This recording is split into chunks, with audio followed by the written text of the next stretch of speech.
नमस्कार दोस्तों। आज हम ये टेक्नीशियन थर्ड की जो भर्ती लेवल 2 की 25% एलडीसी कोटे के तहत जो भर्ती अजमेर डिवीज़न ने निकाली है उसके नोटिफिकेशन आया है।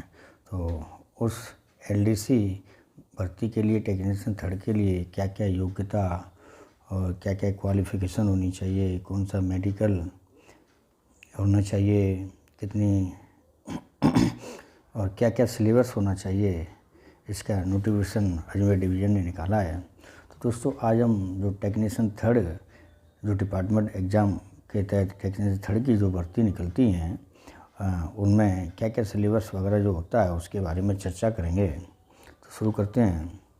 तो ये अजमेर डिवीज़न ने निकाला है नोटिफिकेशन।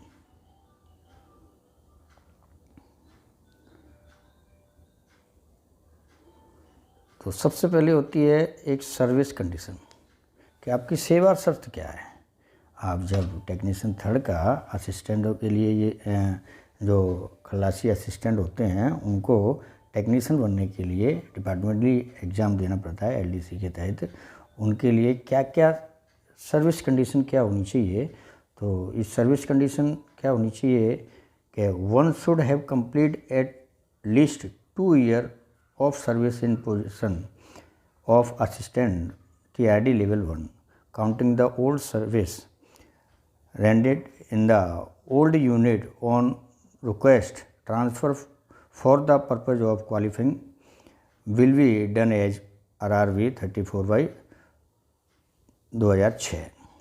तो शर्त ये होनी चाहिए कि जो आवेदक है असिस्टेंट टीआरडी लेवल 1 के पद पर कम से कम 2 साल की उसकी सर्विस होनी चाहिए, 2 साल की सेवा उसकी पूरी कर लेनी चाहिए होनी चाहिए। और स्वयं के अनुरोध पर जो स्थानांतर ऑन रिक्वेस्ट जो ट्रांसफ़र जो होते हैं उनके मामलों में पुरानी सेवा की गणना आरआरवी के 34/2006 के अनुसार उसकी गणना की जाएगी। तो 2 कंडीशन, या तो जैसे कोई फ्रेशर है उसके 2 साल की सेवा असिस्टेंट के रूप में होनी चाहिए, और जो ऑन रिक्वेस्ट जो ट्रांसफ़र करा के जो आते हैं उनकी पुरानी सेवा की गणना आरआरवी के 34/2006 के अनुसार की जाएगी। रिक्वायर्ड एजुकेशन क्वालिफिकेशन, जो आवश्यक शैक्षिक योग्यता होती है वो क्या है। तो इसमें मैट्रिकुलेशन 10th क्लास और रिविलेंट आईटीआई और एक्ट अप्रेंटिस रिविलेंट ट्रेड। तो टेक्नीशियन थर्ड बनने के लिए कम से कम मैट्रिकुलेशन 10th की परीक्षा पास होनी चाहिए, और संबंधित ट्रेड में या फिर संबंधित ट्रेड में आईटीआई हो या फिर एक्ट अप्रेंटिस किया हुआ हो तो वह टेक्नीशियन थर्ड के परीक्षा दे सकता है। तो क्या क्या, एक तो या तो 10th हो है ना, या फिर किसी संबंधित जो विषय है उसमें आईटीआई हो हैं, या फिर एक्ट अप्रेंटिस कर रखी हो। रिक्वायर्ड मेडिकल फिटनेस कितनी होती है। जो टेक्नीशियन थर्ड की परीक्षा के लिए जो एलिजिबल होते हैं उनके लिए मेडिकल क्या होता है। तो mandatory fitness required in B1, कौन सी B1 कैटेगरी, कौन सी होनी चाहिए B1। तो B1 कैटेगरी मेडिकल सीढ़ी के फिटनेस अनिवार्य है इसके लिए।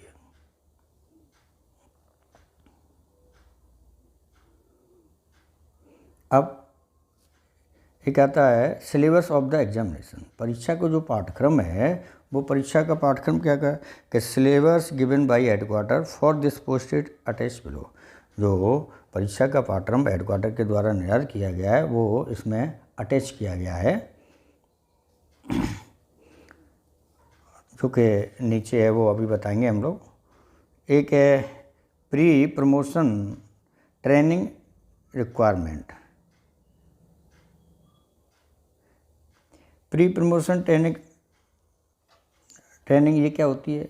ये पूर्व पदोन्नति प्रशिक्षण के जो SC ST के जो कैंडिडेट होते हैं। देखो, training of ST employ is given if any vacant reverse for the before examination employee who are one panel will have to अंडरग्रो 21 day training before promotion, जो ST/ST के कर्मचारियों के लिए आरक्षित रिक्तियों के प्रशिक्षण हेतु दिया जाएगा।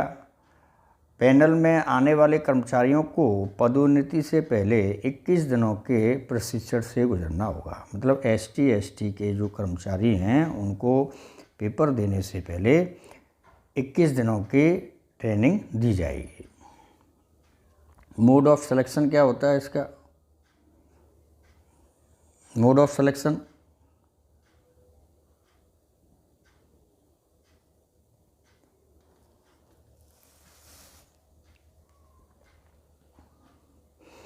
selection will be based on CBT and TBT exam and mark of record of service। जो सिलेक्शन होगा इसका ये क्या होगा, एक तो CBT एग्ज़ाम होगा और जो सर्विस रिकॉर्ड के मार्क जो होंगे उसके आधार पर ये इसका सिलेक्शन होगा। एक तो CBT होगा exam, objective type CBT exam होगा और आपके सर्विस रिकॉर्ड के अनुसार ही सर्विस रिकॉर्ड के भी मार्क इसमें जुड़ेंगे।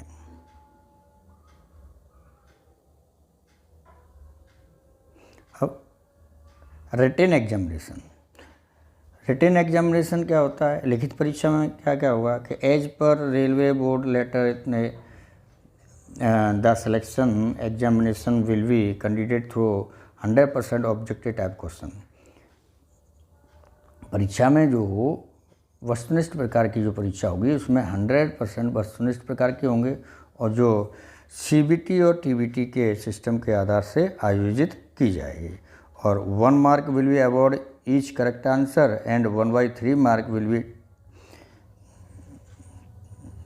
B deductive for each incorrect answer. मतलब प्रत्येक प्रश्न का 1 अंक होगा और गलत उत्तर के लिए नेगेटिव मार्किंग होगी 1/3 की। Total 110 question will be ask CBT और TBT एग्जामिनेशन। मतलब टोटल 110 क्वेश्चन होंगे।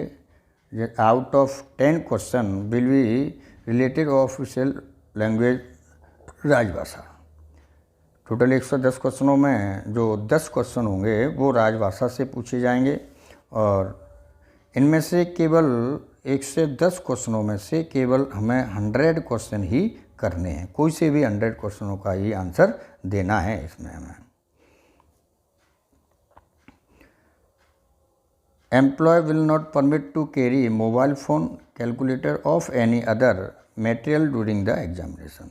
परीक्षा के दौरान कैंडिडेट को मोबाइल फ़ोन, कैलकुलेटर और अन्य सामग्री ले जाना वर्जित है।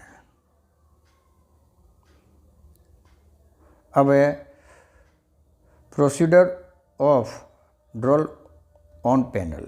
पैनल तैयार करने की जो प्रक्रिया है वो क्या है कि all employ are called for the written examination, CBT TBT for selection. Employ securing a minimum of 60% qualifying mark in the examination will be subject of paper screening by the selection board. The selection will be based on 85 mark for the written examination and 15 mark of service record. Overall 60% mark necessary or implied। क्या है इसमें कि लिखित परीक्षा में जो panel तैयार किया जाएगा तो लिखित परीक्षा में जो न्यूनतम अंक प्राप्त करने वाले 60% जो न्यूनतम अंक प्राप्त करेंगे उनको उन कर्मचारियों को के सर्विस रिकॉर्ड की स्क्रीनिंग के लिए बुलाएंगे, है ना। और जो 1 से 10 जो 100 क्वेश्चनों का जो विभाजन किया है वो क्या है कि 85% कितने 85 मार्क तो रिटन एग्जामिनेशन में से आएंगे, लिखित परीक्षा से लिए जाएंगे और जो 15 अंक हैं वो सर्विस रिकॉर्ड के लिए मतलब सर्विस रिकॉर्ड से ही लिए जाएंगे। तो क्या है कि 85 नंबर तो किससे लिए जाएंगे? रिटन टेस्ट से और 15 अंक किसके होंगे? अपने सर्विस रिकॉर्ड के किसके होंगे? APR के आधार पर ही 15 अंक APR के होंगे और 85 अंक जो होंगे वो रिटन टेस्ट के होंगे। और चयन के लिए जो ये जो मेरिट लिस्ट बनेगी, वो मेरिट लिस्ट में 60% रिटन टेस्ट में अंक लाना अनिवार्य है। 60% यदि आपके अंक नहीं आएंगे तो आपको मेरिट में शामिल नहीं किया जाएगा।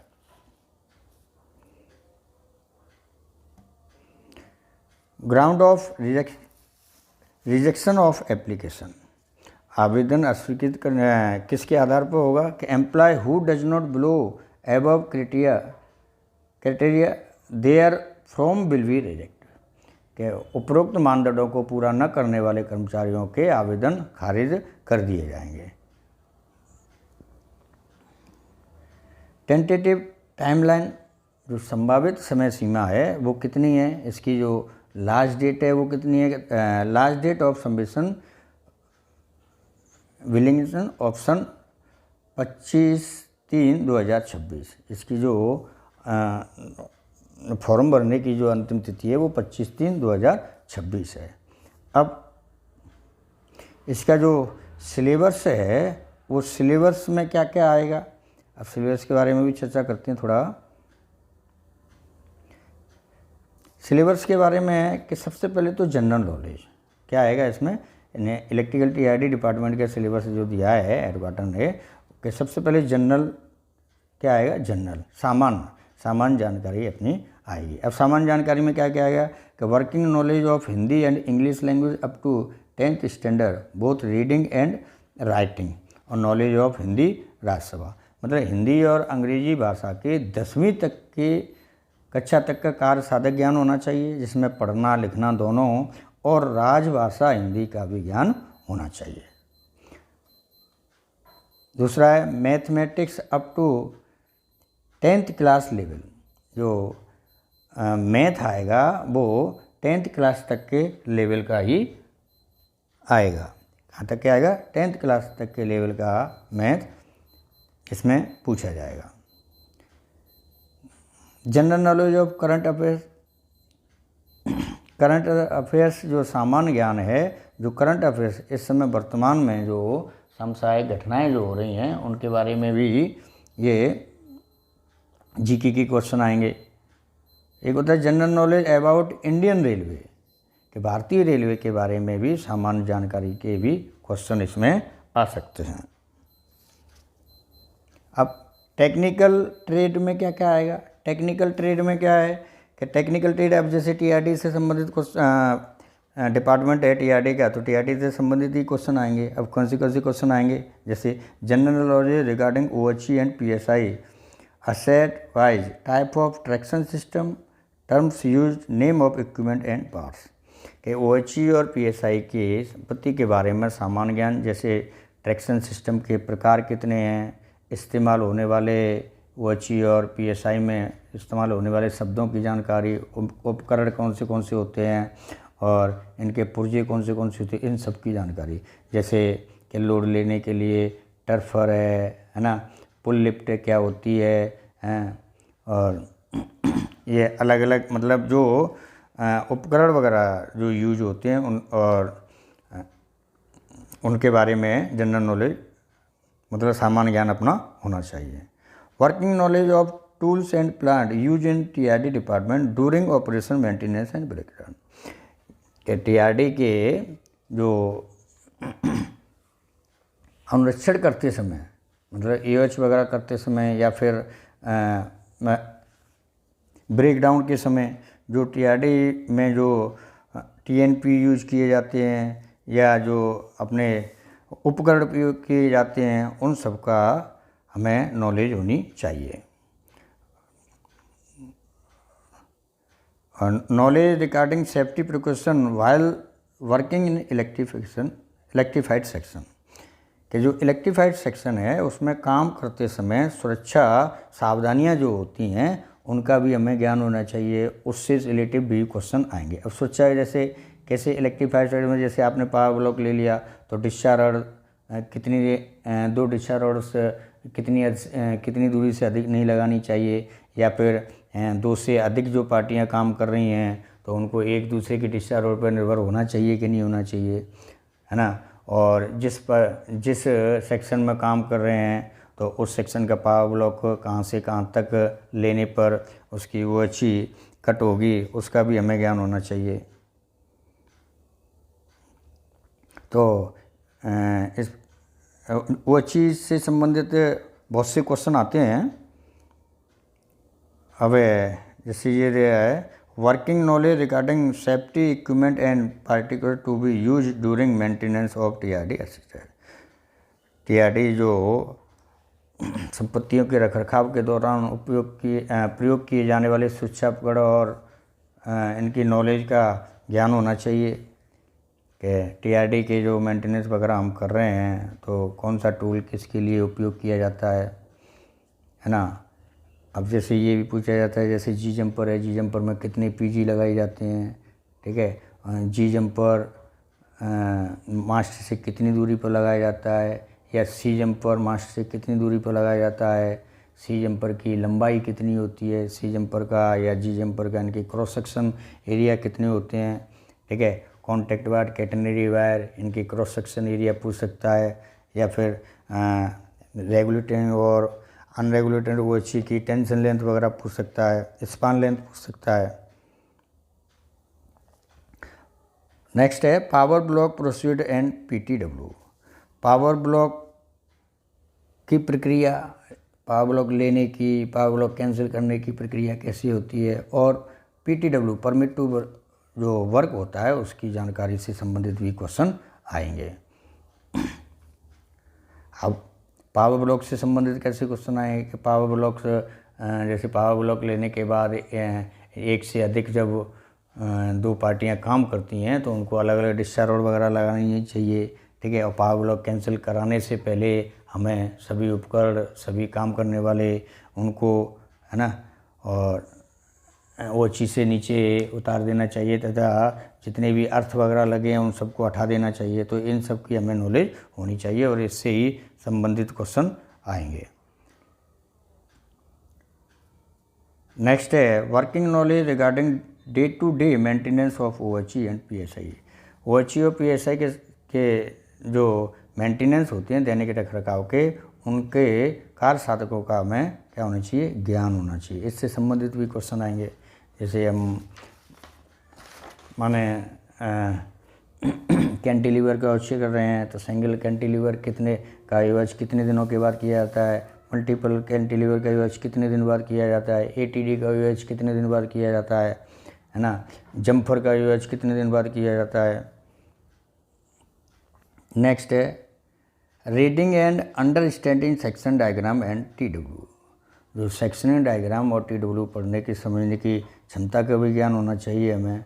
अब सेक्शनिंग डायग्राम जो लगा हुआ है, जैसे कि सेक्शनिंग डायग्राम में एक सेक्शन का जो होता है तो कौन से आइसोलेटर को खोलने से या किस साइड से ओएचई को बंद करने से कौन सी लाइन बंद होगी, ये सब भी का ज्ञान भी होना चाहिए और इससे रिलेटिव क्वेश्चन भी आते हैं।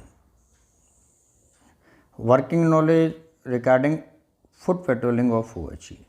ओएचई की फुट पेट्रोलिंग के बारे में भी जानकारी होनी चाहिए। अब जैसे कि इससे संबंधित फुट पेट्रोलिंग से संबंधित आते हैं, जैसे कि एक टेक्नीशियन एक सेक्शन की फुट पेट्रोलिंग कितने दिन बाद करता है ना, एसएससी जेई कितने दिन बाद करते हैं इसकी, और पेट्रोलिंग के दौरान कौन कौन सी चीज़ों को देखना चाहिए, ये सभी क्वेश्चन आते हैं।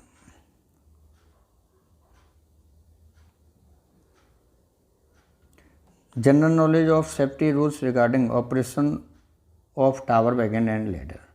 ये टावर वैगन पर कार्य करते समय कौन सी सेफ्टी यूज करनी चाहिए, लेडर ट्रॉली पर काम करते समय कौन से, लेडर से काम करते समय कौन सी सेफ्टी, ट्रॉली पर काम करते समय। अब जैसे टावर वैगन पर काम करते समय देखो आते हैं कि टावर पर काम करते समय टावर की स्पीड कितनी होनी चाहिए, है ना, और टावर पर काम करते समय सेफ्टी के कौन सी चीज़ें यूज करनी चाहिए हमें। लेडर से संबंधित आते हैं कि लेडर पर काम करते समय हमें कौन सी, जैसे कि मान लेते हैं कि लेडर पर काम करते समय 1 से 2 आदमी लेडर पर नहीं चढ़नी चाहिए, ठीक है। किसी सामान को ऊपर नीचे ले जाने के लिए रस्सी का प्रयोग करना चाहिए। नेक्स्ट आता है इसमें जनरल नॉलेज ऑफ सिग्नल।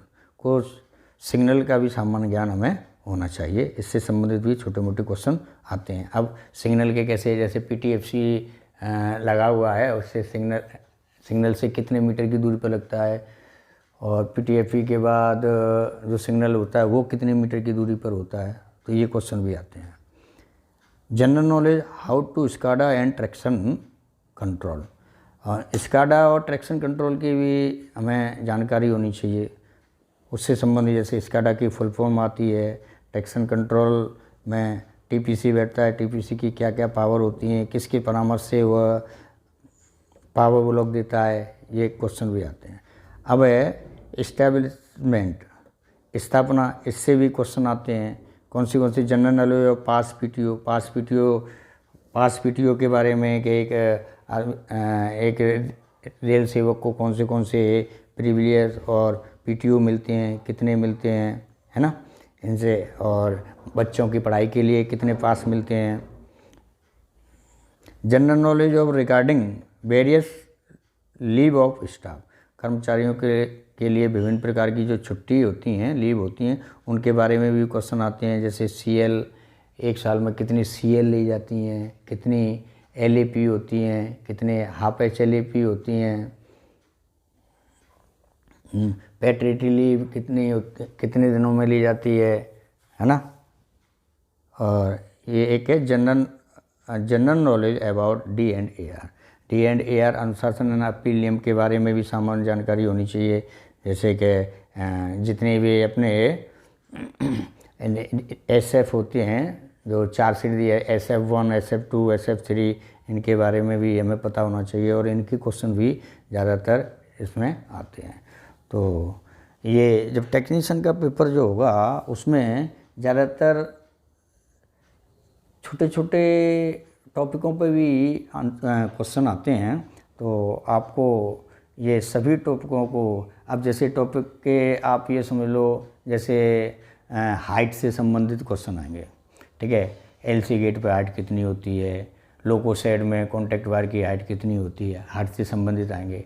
और कुछ आते हैं जैसे हाइट स्टिकर से संबंधित क्वेश्चन आते हैं कि कर्व टेंजेंट ट्रैक पर कितना स्टिकर होता है, कर्व में कितना स्टिकर रखा जाता है।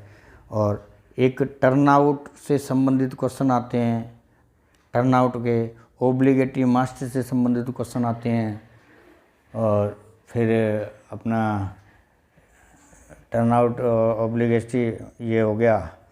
और स्पान लेंथ से भी आते हैं, span length, non standard span और standard span, regulated OHE, ATD से भी आएंगे, कैंटिलीवर से भी आएंगे, आइसोलेटर कितने प्रकार के होते हैं, ये भी आते हैं।